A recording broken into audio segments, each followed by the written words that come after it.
Bismillahirrahmanirrahim. Assalamualaikum warahmatullahi wabarakatuh. Waalaikumsalam warahmatullahi wabarakatuh. Yang terhormat Kepala Sekolah SD Negeri Galuh Timur II, yang kami hormati Bapak Ibu Dewan Guru SD Negeri Galuh Timur II dan Galuh Timur IV.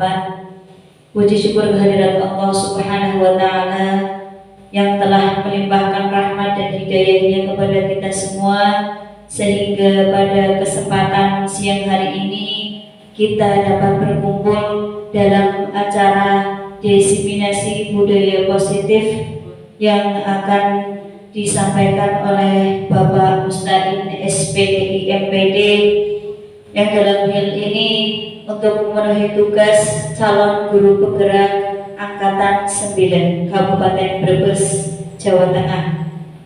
Salawat dan salam semoga tetap tercurah kepada beliau baginda Nabi Agung Muhammad Sallallahu Alaihi Wasallam yang telah membawa kita dari zaman jahiliyah menuju zaman yang terang benderang, yakni adanya iman dan Islam. Bapak Ibu guru hebat yang kami hormati, saya akan membawakan susunan acara pada siang hari ini. Yang pertama pembukaan, yang kedua menyanyikan lagu Indonesia Raya, yang ketiga penyampaian diseminasi budaya positif oleh Bapak Mustain SPDI MPD, calon guru penggerak Angkatan 9, dan yang terakhir doa.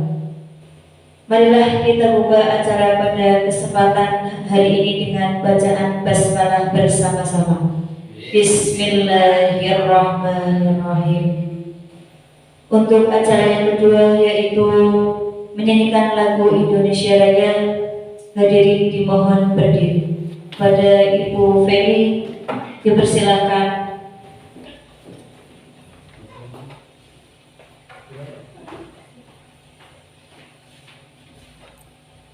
Hiduplah Indonesia Raya, kedua Indonesia tanah airku, tanah tumpah darahku. Di sanalah aku berdiri, jadi pandu hidup.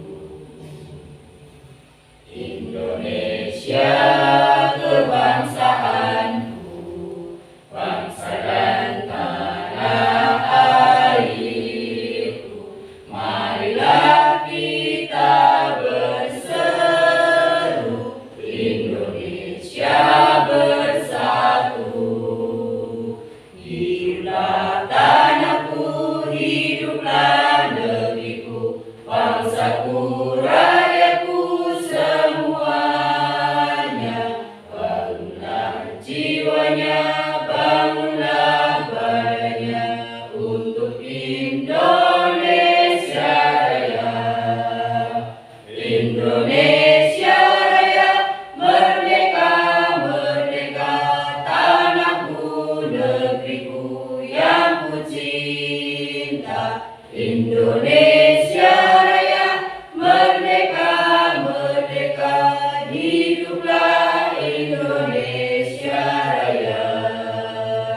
Indonesia Raya, merdeka, merdeka, tanahku, negeriku yang ku cinta. Indonesia Raya, merdeka, merdeka, hiduplah Indonesia Raya. Hadirin dipersilakan duduk kembali. Acara selanjutnya yaitu acara inti penyampaian diseminasi budaya positif oleh Bapak Mustain SPD MPD, calon guru penggerak Angkatan 9. Kepada beliau dipersilakan. Assalamualaikum warahmatullahi wabarakatuh. Waalaikumsalam warahmatullahi wabarakatuh. Bismillah, alhamdulillah, la haula wala quwata illa billah. Yang saya hormati Kepala SD Negeri Galuh Timur II, yang saya hormati Kepala SD Negeri Galuh Timur 4, dan yang saya hormati dan saya banggakan teman-teman guru hebat dari SD Negeri Galuh Timur 2 dan SD Negeri Galuh Timur 4. Syukur alhamdulillah, marilah kita panjatkan pada Allah Subhanahu wa taala karena pada hari ini kita masih diberi kesehatan, kenikmatan, nikmat sempat sehingga bisa menghadiri acara diseminasi budaya positif CGP calon guru penggerak angkatan 9 dari SD Negeri Galuh Timur 2. Salawat dan salam semoga tetap tercurah kepada beliau junjungan Nabi besar Muhammad SAW, keluarga dan para sahabatnya, dan semoga kita selaku umat beliau mendapat syafaat di hari kiamat. Amin amin ya rabbal alamin. Para bapak dan ibu yang saya hormati, di sini sebagai pemenuhan tugas modul 1.4 calon guru penggerak angkatan 9 saya, ya, kami mengundang Bapak Ibu di sini, ya, terima kasih kami ucapkan atas kehadirannya. Semoga kegiatan pada hari ini bermanfaat, khususnya bagi kita selaku pendidik. Amin amin ya rabbal alamin. Nah, di sini saya akan menyampaikan motivasi diri bahwa kita sebagai seorang pendidik, pada saat kita mengedukasi pikiran dan pengetahuan murid kita, tentunya jangan lupa kita edukasi pula hati mereka. Jadi ya, bukan saja pikiran, akan tetapi hati mereka. Di sini saya akan menjelaskan tentang budaya positif. Apa sih budaya positif? Mungkin kebetulan di sini sudah ada yang jadi guru penggerak angkatan 7, teman kita Ibu Riza, ya.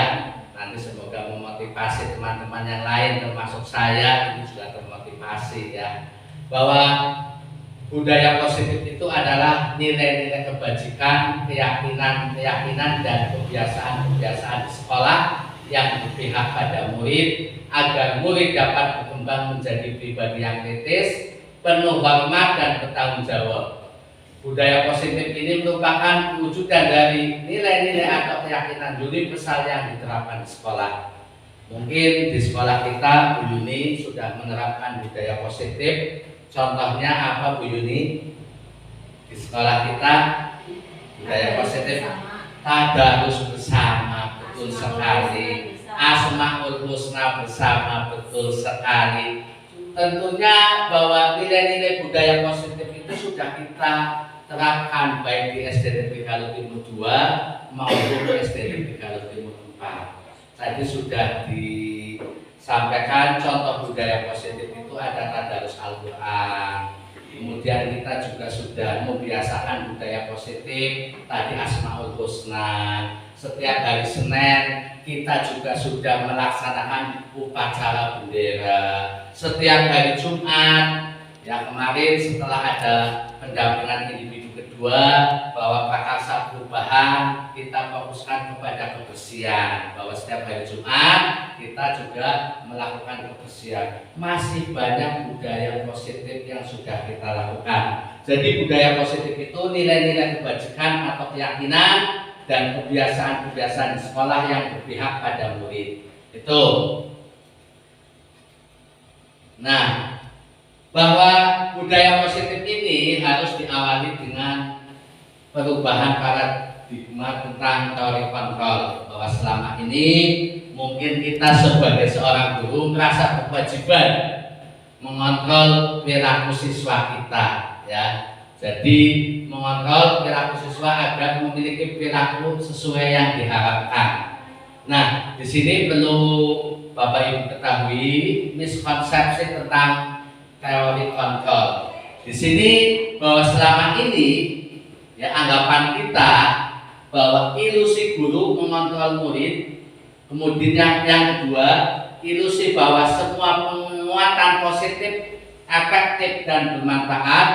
Kemudian ada ilusi bahwa kritik dan membuat rasa bersalah mampu menguatkan karakter. Kemudian yang keempat, ada ilusi bahwa orang dewasa berhak memaksa. Jadi ini ada miskonsepsi tentang teori kontrol. Kita bahas satu-satu, ya. Nah, yang pertama, ilusi guru mengontrol murid, bahwa di sini dijelaskan bahwa pada dasarnya kita tidak dapat memaksa murid untuk berbuat sesuatu.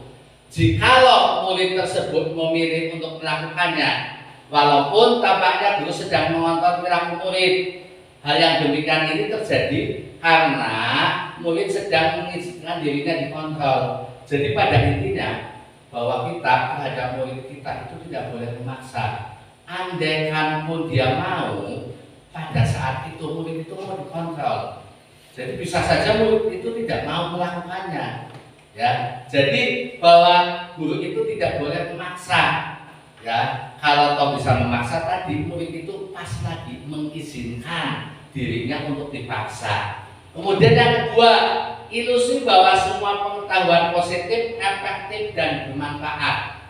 Bahwa penguatan positif atau bujukan ini adalah bentuk-bentuk kontrol.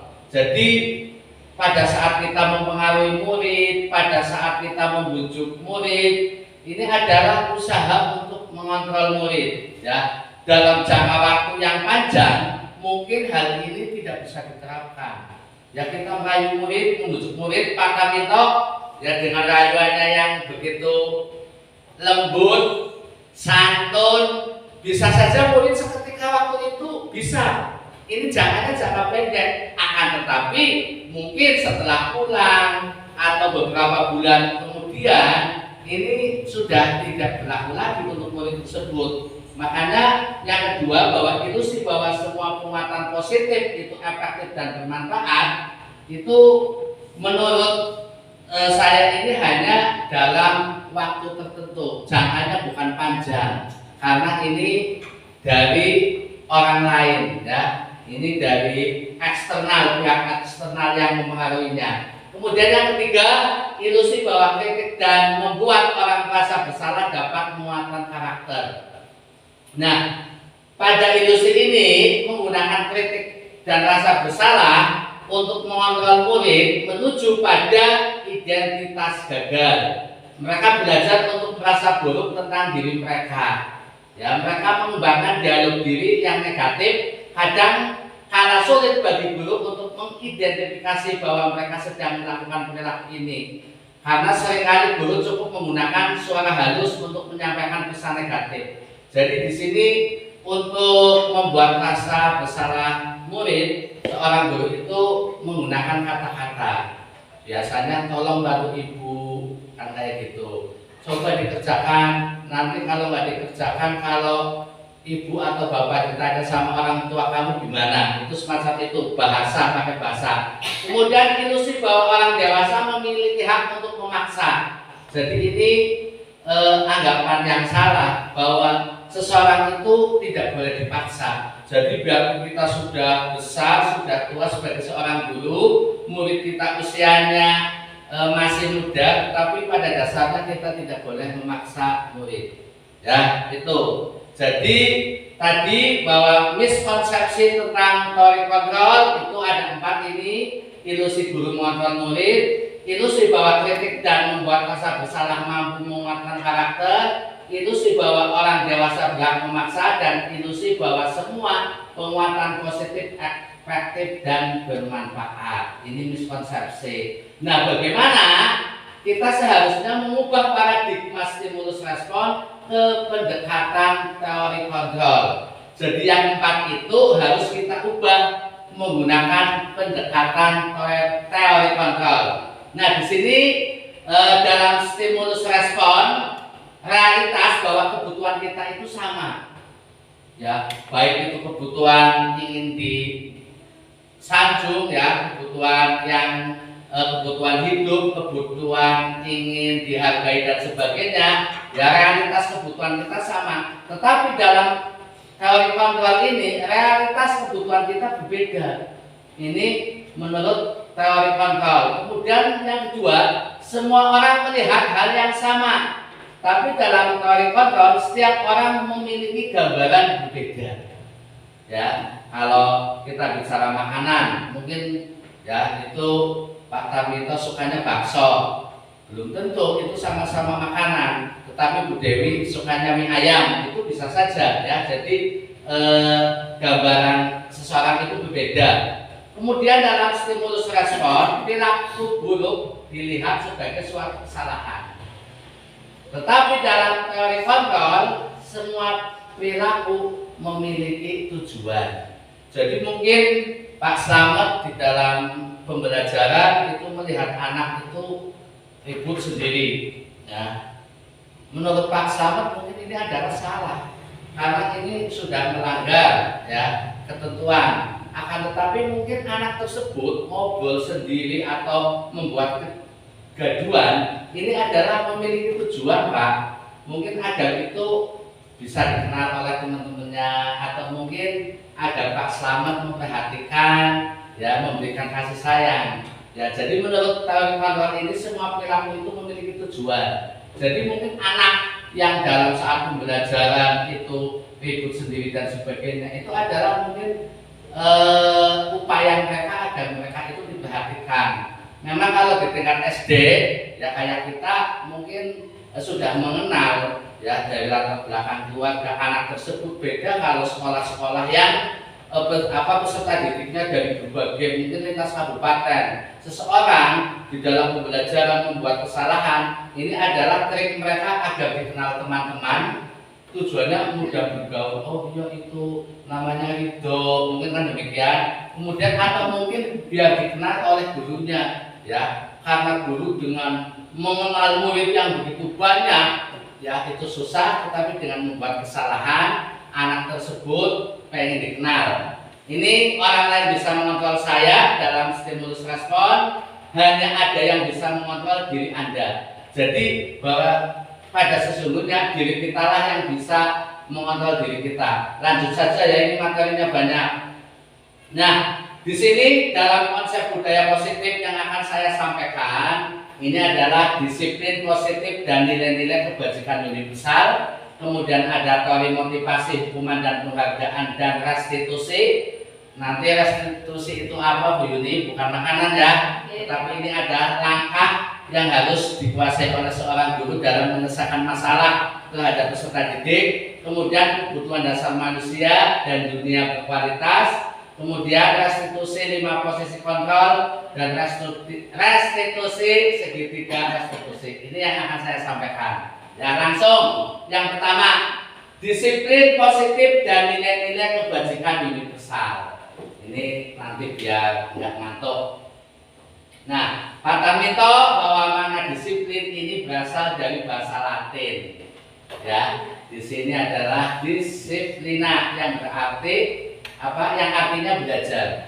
Nah, namun dalam budaya kita itu kadang memaknai kata disiplin itu berubah menjadi suatu yang dilakukan seseorang pada orang lain untuk mendapatkan kepatuhan.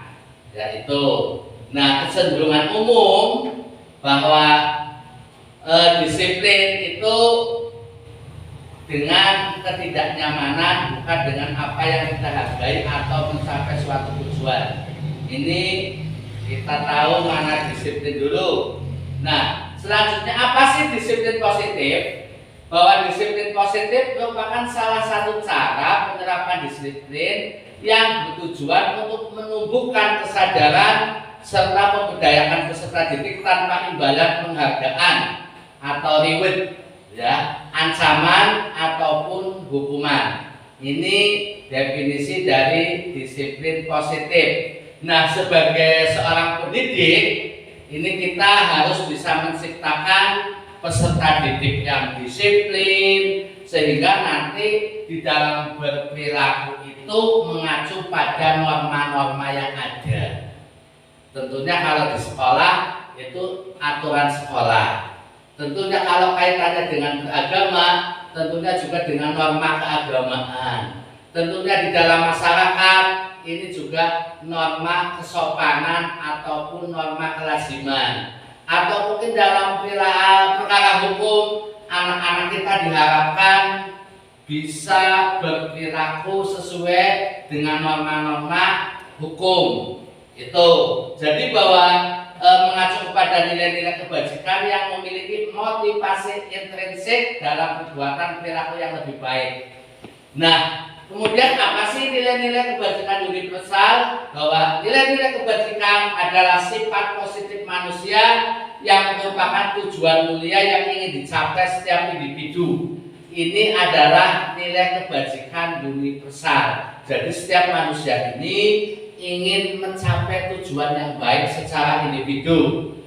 Kemudian nilai-nilai tersebut bersifat universal dan lintas bahasa, suku, bangsa, agama maupun latar belakang. Nah, nilai-nilai kebajikan yang diharapkan ada pada setiap anak Indonesia yang kita kenal dengan istilah profil pelajar Pancasila. Hafal ya Bu ya? Hafal ya anak-anak? Iya, iman dan betapa. Bu Lisa barangkali mau mencontohkan nyanyian-nyanyian lagu profil pelajar Pancasila? Monggo.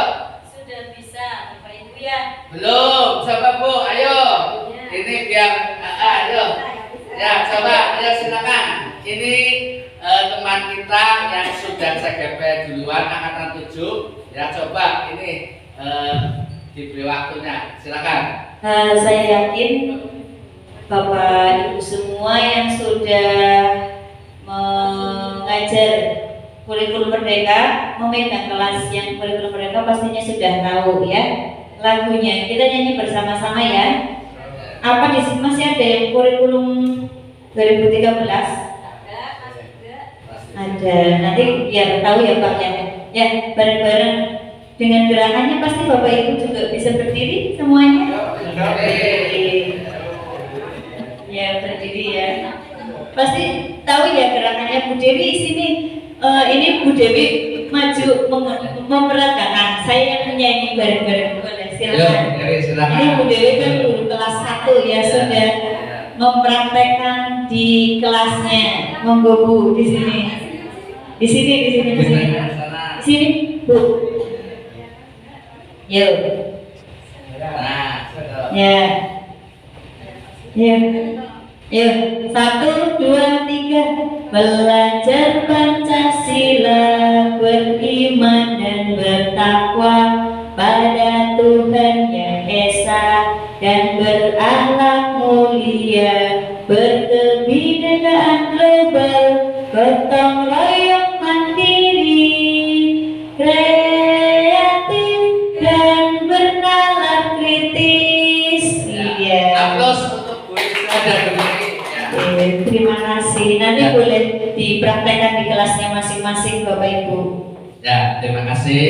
Itu tadi bahwa lagunya bahwa kita mengenal profil pelajar Pancasila ya dengan kurikulum merdeka. Nah di sini bahwa profil pelajar Pancasila ini beriman, bertakwa kepada Tuhan Yang Maha Esa, mandiri, bernalar kritis, ya, kemudian berkebinekaan global, gotong royong dan kreatif. Ini adalah 6 karakteristik pelajar Pancasila. Tadi Bu Dewi sudah memperagakan yang maju dan terima kasih Bu Dewi dan Bu Lisa.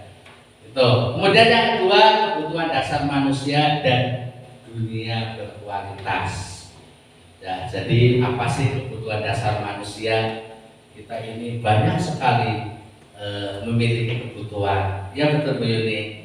Ya, kebutuhan yang sedang Anda pikirkan ini kebutuhan apa? Kebutuhan pokok ya. Ya, jadi banyak sekali ya memang kebutuhan tersebut. Di sini bahwa kebutuhan dasar manusia itu adalah segala sesuatu yang kita lakukan untuk mendapatkan apa yang kita inginkan.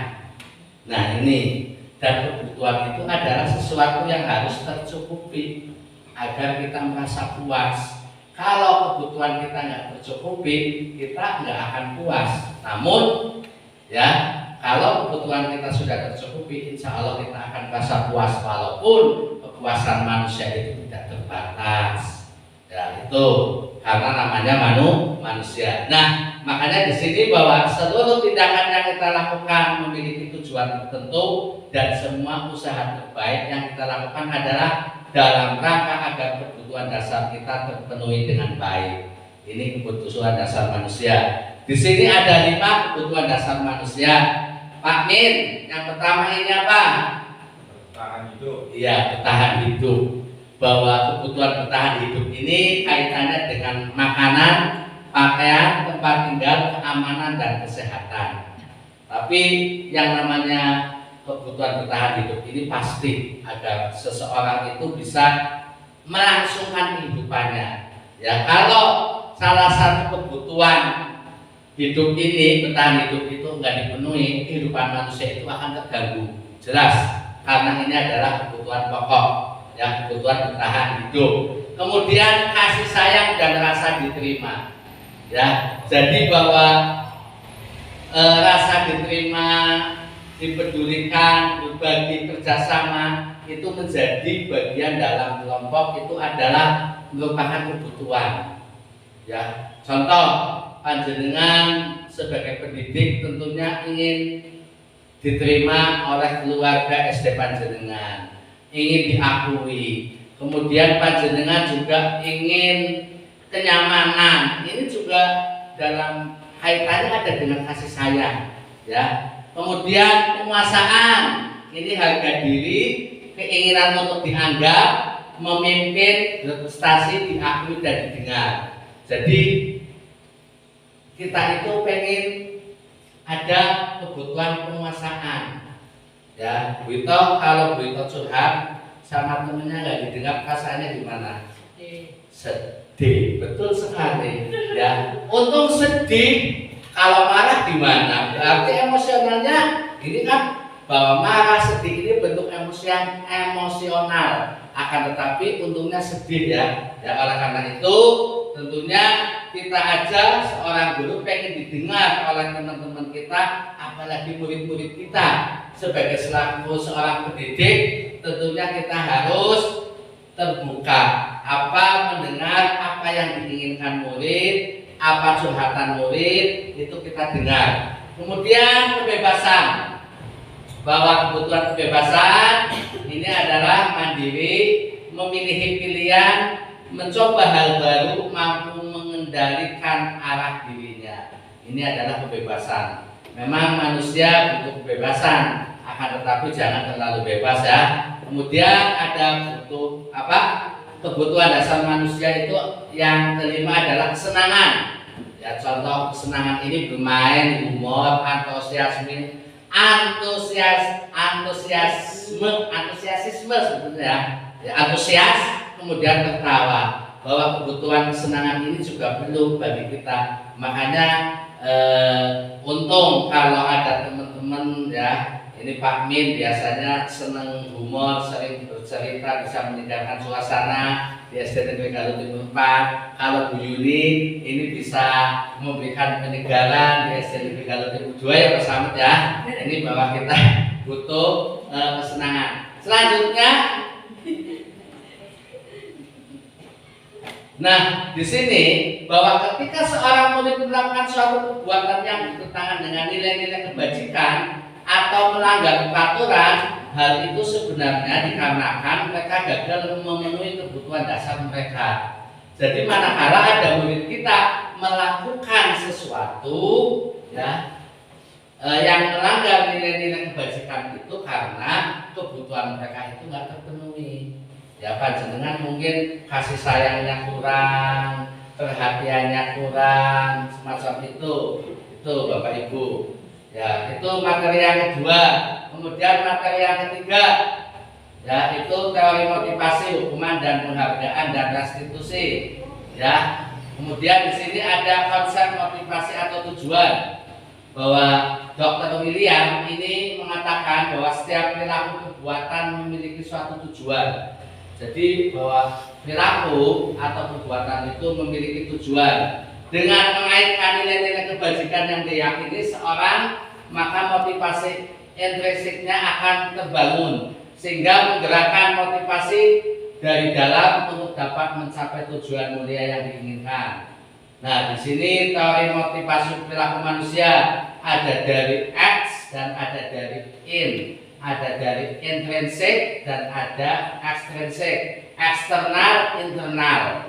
Nah, di sini teori motivasi perilaku manusia yang pertama, untuk menghindari ketidaknyamanan hukuman, apa yang akan terjadi apabila saya tidak melakukannya? Ini biasanya dilakukan dari eksternal ini karena menghindari hukuman. Kemudian untuk mendapatkan imbalan dari orang lain, institusi apa yang akan saya dapatkan apabila saya melakukannya. Mungkin panjenengan sering menerapkan ya selama ini ya kepada peserta didik ya memberi imbalan, memberi reward, ya hadiah. Sebetulnya itu nggak baik karena itu akan sesaat dan itu akan menjadi ketergantungan. Ya, kalau tidak diberi hadiah, ini anak ya nantinya males ya. Akan tetapi kalau untuk menghargai diri sendiri, motivasinya internal, tujuan disiplin positif, saya akan menjadi yang seperti apa bila saya melakukannya. Dan ini adalah yang paling tepat karena ini akan membentuk karakter peserta didik dan jangka waktunya lama sekali. Ini dari motivasi perilaku manusia. Nah, kemudian dihukum oleh penghargaan.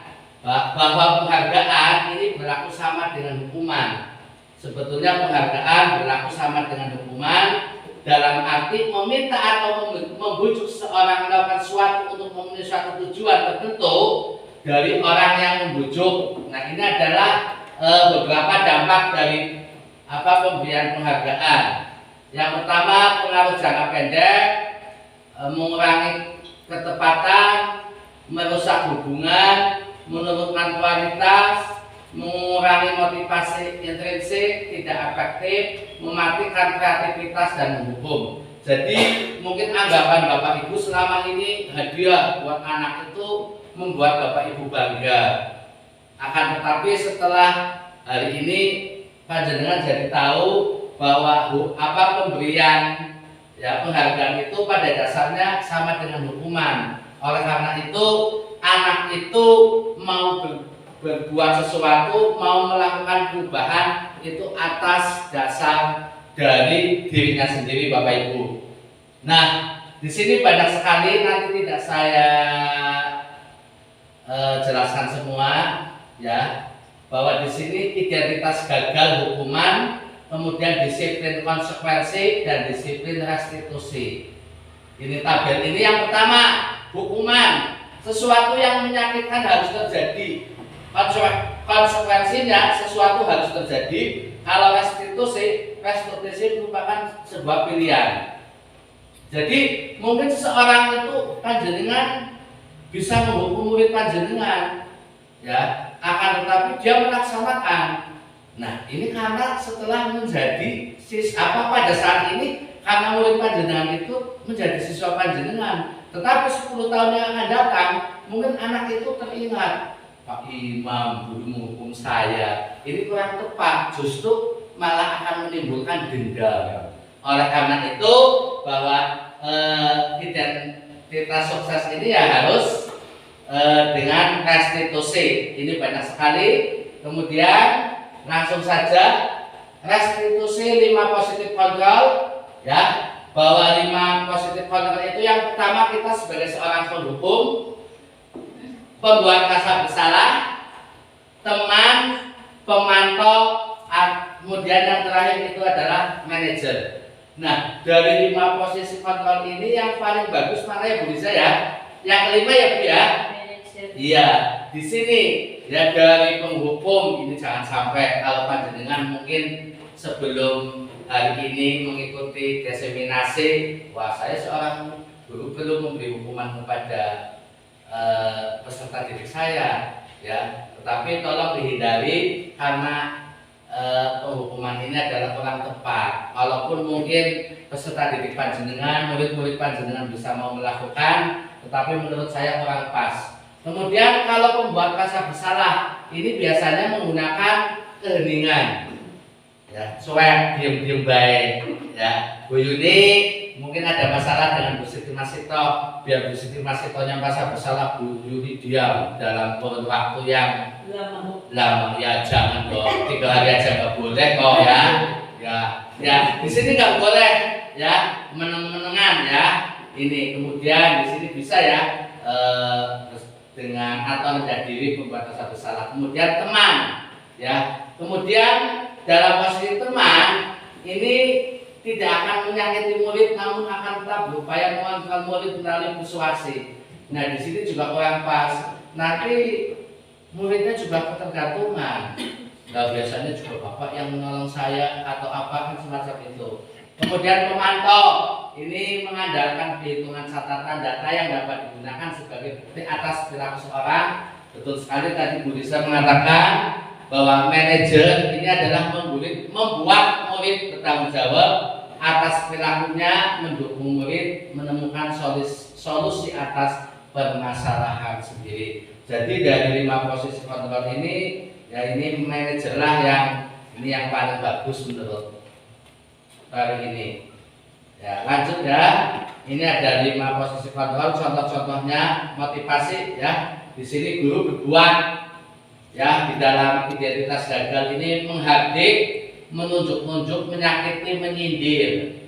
Nah, pembuat orang merasa bersalah ini berceramah mengatakan seharusnya kamu jangan semacam itu, bapak kecewa. Nah, ini kalau membuat rasa bersalah. Kalau sebagai teman ini membuatkan alasan-alasan untuk muridnya ya. Kemudian sebagai pemantau menghitung dan mengukur, sebagai manajer ini mengajukan pertanyaan-pertanyaan. Makanya dalam segitiga restitusi itu nanti di slide berikutnya akan saya jelaskan. Jadi ini 5 posisi kontrol. Kalau kita sebagai penghukum ya, pembuat rasa bersalah, teman, pemantau atau manajer. Ini contoh yang kedua, Bu. Guru berkata penghukum, kalau kamu tidak melakukan, awas ya, rasakan nanti kamu nggak naik kelas. Nah, ini yang sama. Kemudian kalau membuat rasa bersalah, kamu seharusnya kamu sudah tahu ibu lelah sekali mengatakan ya. Artinya mungkin karena sudah selalu diberi nasihat, kemudian ini sebagai teman, kemudian memantau apa peraturannya, kemudian manajer apa yang kita yakini, itu nanti ada pada segitiga restitusi. Lanjut,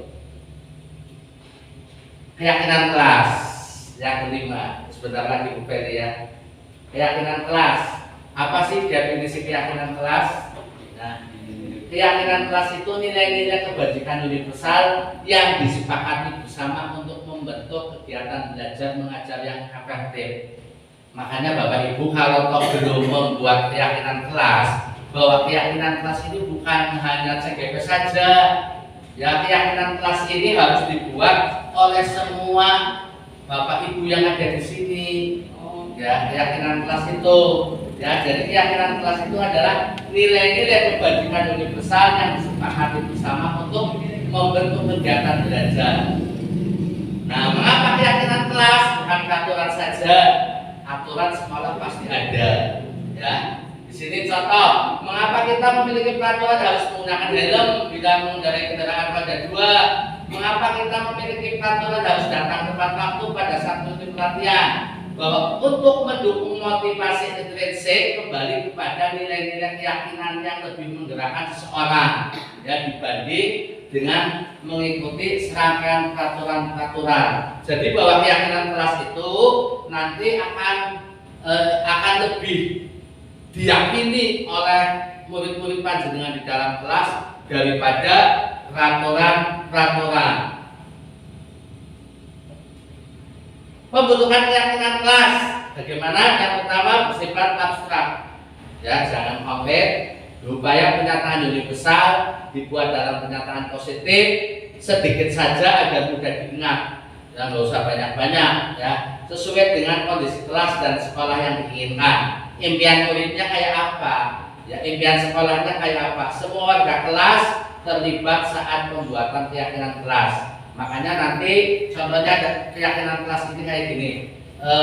Bu Yuni dalam mengajar anak-anak apa sih yang kalian inginkan? Pembelajaran yang inovatif, apa-apa. Kemudian kita sebelum pembelajaran membuat keyakinan kelas dulu.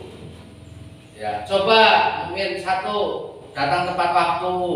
Kemudian 2, mendengarkan saat Bapak Ibu guru sedang mengajar. Yang ketiga, jangan terlambat. contoh keyakinan kelas apalagi Bu Lisa? Bertanggung jawab. Bertanggung jawab, menghargai orang lain, semacam itu. Jadi ini adalah bentuk keyakinan yang nantinya akan kita terapkan dalam kelas kita. Itu ya, keyakinan kelas semacam itu. Kemudian segitiga restitusi atau segitiga restitusi. Nah, restitusi itu apa? Restitusi itu adalah proses menciptakan kondisi murid untuk memperbaiki kesalahan mereka. Jadi di sini bukan hukuman, tetapi restitusi itu adalah perbaikan kesalahan yang sudah dilakukan oleh murid kita. Nah, restitusi ini membantu murid menjadi lebih memiliki tujuan, kemudian disiplin positif, memulihkan dirinya setelah berbuat salah, dan restitusi bukan untuk menebus kesalahan. Ini. Jadi bahwa restitusi itu bukan untuk menebus kesalahan, akan tetapi membuat peserta didik kita menjadi lebih baik. Nah, ini segitiga restitusi. Pertama adalah menstabilkan identitas. Setiap orang pasti pernah melakukan kesalahan. Ini, kamu bukan satu-satunya yang pernah melakukan hal ini. Ibu juga dulu kayak gitu, bapak juga dulu kayak gitu. Kemudian ada validasi kebutuhan, ya. Adakah cara yang lebih efektif untuk mendapatkan apa yang kamu butuhkan? Kamu tentu punya alasan mengapa melakukan hal itu. Mungkin di sini pada saat anak kita terlambat, anak kita mencontek, anak kita gaduh, kamu punya alasan mengapa kamu mau mencontek? Ya Bu, semalam saya nggak belajar. Mungkin kalau anak terlambat, berarti ini divalidasi. Mengapa kamu terlambat? Ya Bu, semalam saya main HP sampai jam 10. Nah, ini kemudian ditekankan nilai-nilai apa yang telah kamu sepakati. Kalau kamu terlambat, kamu telah melanggar nilai-nilai apa, keyakinan apa? Disiplin Bu, apa di situ menghargai orang lain Bu. Kemudian kamu ingin menjadi orang seperti apa? Setelah ini kamu kayak apa? Jadi ini ada tahapan. Jadi dalam segitiga restitusi ini langkah-langkah ini harus kita laksanakan. Insya Allah gampang, ya. Insya Allah gampang. Kemudian selanjutnya di sini ini untuk menstabilkan identitas, ini untuk membuat anak yang merasa gagal karena berbuat salah menjadi positif. Dan guru berkata, berbuat salah itu hal yang manusiawi, ya. Tidak ada manusia yang sempurna. Bapak Ibu juga pernah berbuat salah. Kita bisa pasti menyelesaikan permasalahan ini. Ini adalah kata-kata untuk menstabilkan identitas. Kemudian yang kedua, validasi tindakan yang salah. Ya, di sini guru berkata, kamu bisa saja kan melakukan hal yang lebih buruk, tapi kamu tidak melakukannya. Yang kedua, kata-kata yang bisa digunakan, kamu pasti punya alasan mengapa melakukannya. Ya, kemudian ini masih banyak, ya, kata-kata ini. Nanti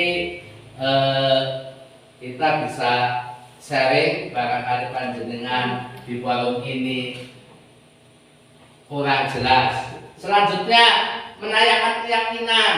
Nah, di dalam menanyakan keyakinan, anak melihat kesalahan dihubungkan dengan norma sosial dan nilai-nilai yang mendasari manusia berinteraksi dengan orang lain.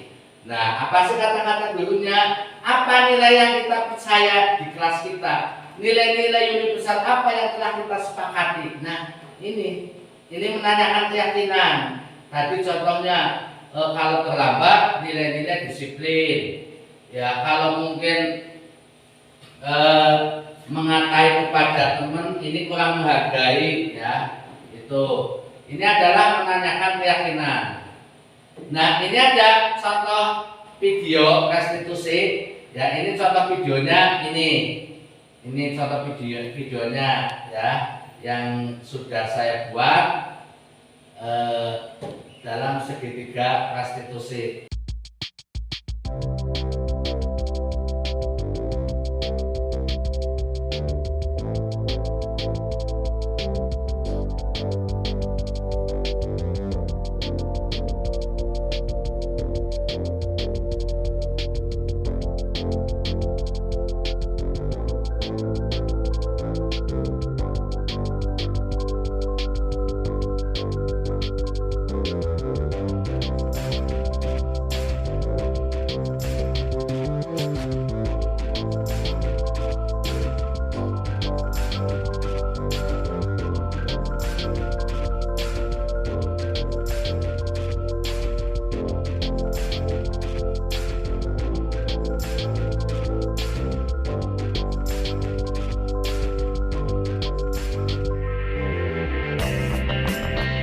Tio, tadi Bapak mendengar kamu habis bertengkar dengan Seno ya? Iya Pak, habis kesel sih. Kenapa kesel? Saya tadi mencari mengajar saya Pak. Oh begitu, ya wajarlah kalau kamu merasa marah dan kesel. Jika Bapak pada posisi kamu, Bapak juga akan berbuat hal yang sama. Iya Pak. Lalu apa yang kamu lakukan terhadap Seno, Tio? Saya marah-marah Pak karena seolah saya bermejanya. Oh begitu, pasti kamu berbuat seperti itu ada alasannya ya? Iya Pak. Masa saya berdiam saja karena saya sudah susah payah mengerjakan soal tapi saya mencontek tidak mau usaha sendiri. Ya Tio, wajarlah kalau kamu merasa marah karena pekerjaanmu dicontek. Bapak sangat menghargai perbuatan kamu yang tidak lebih buruk daripada itu, misalnya memukul. Coba pikir oleh Tio, apakah tindakan Tio marah sampai menggedor meja, apakah sudah sesuai dengan keyakinan kelas kita? Tidak Pak. Terus menurut kamu keyakinan kelas apa yang sudah dilanggar, Tio? Saya menghormati antar teman Pak. Ya betul. Menurut kamu saling menghormati antar teman itu penting atau tidak? Baik, kalau menurut kamu itu penting, jadi keyakinan apa yang harus kamu lakukan pada saat kamu sedang marah? Kamu bersedia memperbaiki kesalahan ini? Saya bersedia Pak. Nah, apa yang akan kamu lakukan untuk memperbaiki kesalahan ini, Tio? Saya harus bekerja saja dengan menahan amarah saya Pak. Kalau ada teman yang mencontek, saya akan laporkan kepada Bapak. Ya, tepat sekali tindakan kamu, Tio. Tetap semangat ya, Tio. Sekarang kamu kembali ke kelas. Terima kasih Pak. Ya, sama-sama.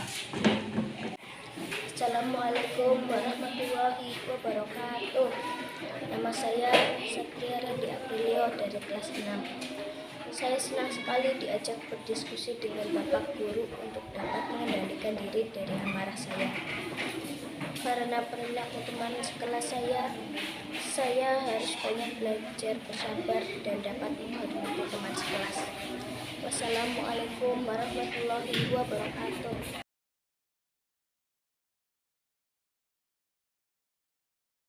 Seno, tadi Bapak mendengar laporan dari guru piket. Katanya kamu terlambat ya? Iya Pak.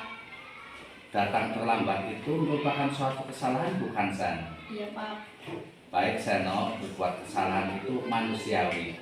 Setiap orang pasti pernah berbuat kesalahan. Yang terpenting kita bisa belajar dari kesalahan tersebut dan berusaha untuk memperbaikannya. Setuju, Seno? Pak. Seno, kita cari solusinya bersama ya. Iya Pak. Nah, Bapak mau tanya, Seno terlambat itu pasti punya alasan. Kenapa sih Seno datang terlambat ke sekolah? Karena semalam saya begadang Pak main HP jadi orang tidur.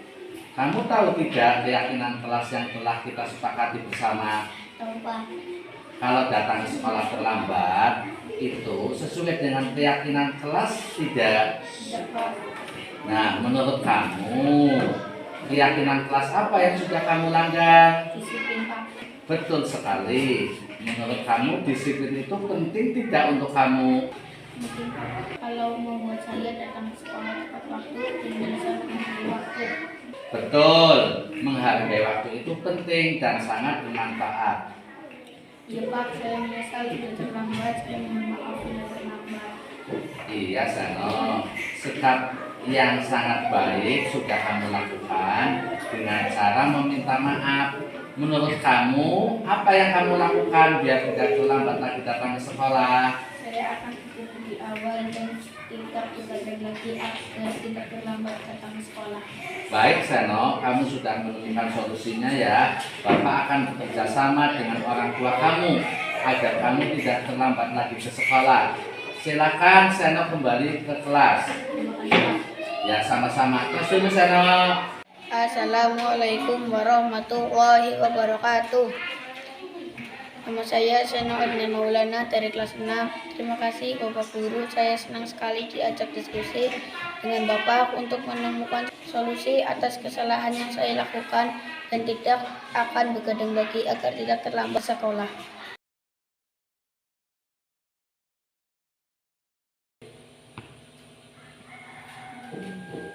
Ya, demikian Bapak Ibu pemaparan diseminasi budaya positif pada hari ini.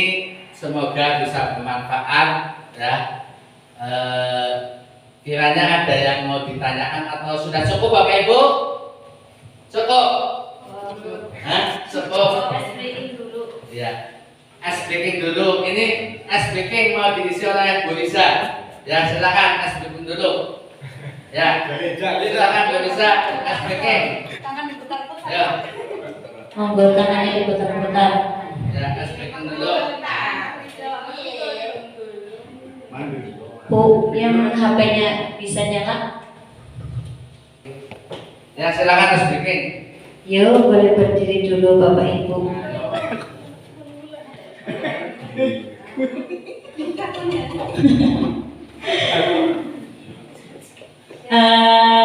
Karena kita nggak pakai musik, kita pakai yang Bapak Ibu boleh maju di sini. Bapak Ibu boleh masuk sini. Monggo di maju. Bapak guru dengan Bapak guru, Ibu guru dengan Ibu guru. Monggo Bu Erwin. Boleh boleh.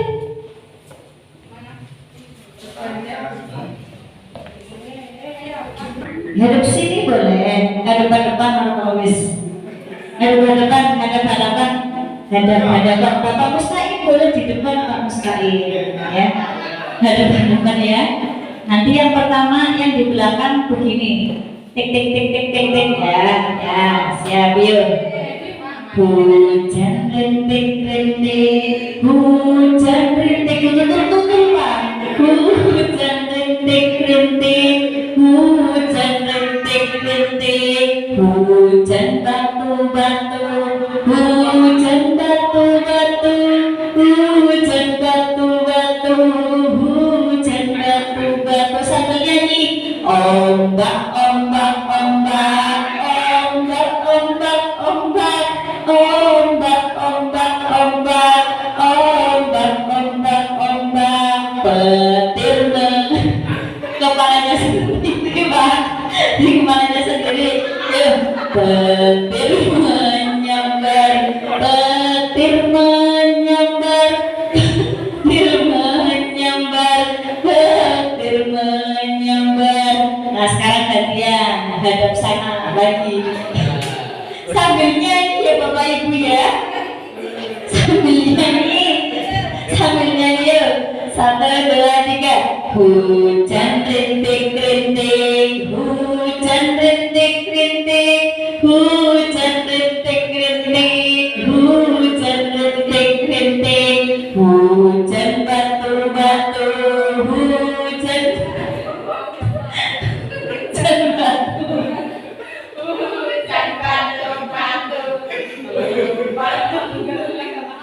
ombak ombak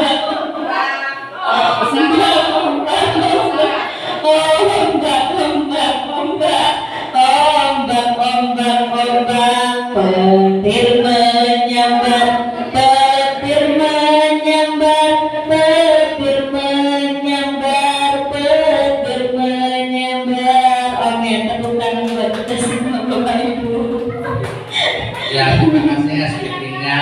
Jadi Bapak Ibu bahwa speaking ini perlu sekali ya saat pembelajaran, apalagi kalau di waktu siang Tidak hanya di waktu siang saja, mungkin di waktu pagi kita nggak tahu anak itu dari rumah dari subuh melakukan aktivitas belajar dan sebagainya.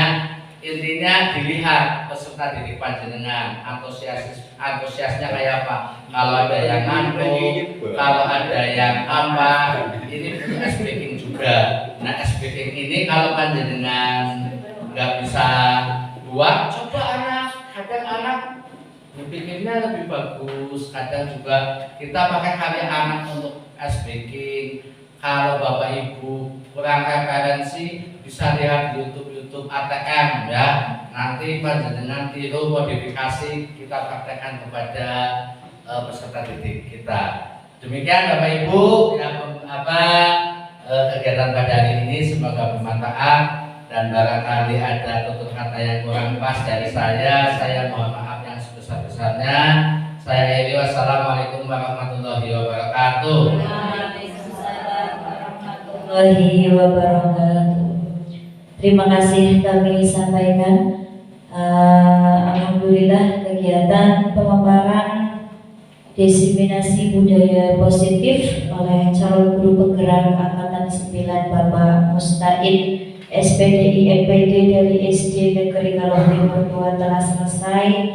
Semoga apa yang disampaikan dapat kita ambil manfaatnya, mungkin nanti bisa kita terapkan di kelas masing-masing, di sekolah masing-masing, dan semoga apa yang telah disampaikan maupun perjalanan yang saya ambil dulu ketika guru penggerak angkatan 7 maupun perjalanan Bapak Mustain yang sedang menjalankan pendidikan guru penggerak angkatan 9 itu nanti akan memotivasi Bapak Ibu guru, teman-teman, rekan sejawat yang ada di sekolahnya masing-masing. Ya Bapak Ibu, gak apa-apa daftar. Bismillah, banyak sekali ilmu yang bisa didapatkan dari pembelajaran ataupun kegiatan di guru penggerak ini. Jadi jangan ragu-ragu, yang namanya ilmu sedikit apapun itu akan bermanfaat ya. Mungkin itu saja yang dapat kami sampaikan. Mohon maaf apabila banyak tutur kata yang kurang berkenan di hati Bapak Ibu guru sekalian. Mari kita tutup acara pada kesempatan hari ini dengan bacaan hamdalah bersama-sama. Alhamdulillahirabbil alamin. Saya akhiri, billahi taufiq wal hidayah. Wassalamualaikum warahmatullahi wabarakatuh.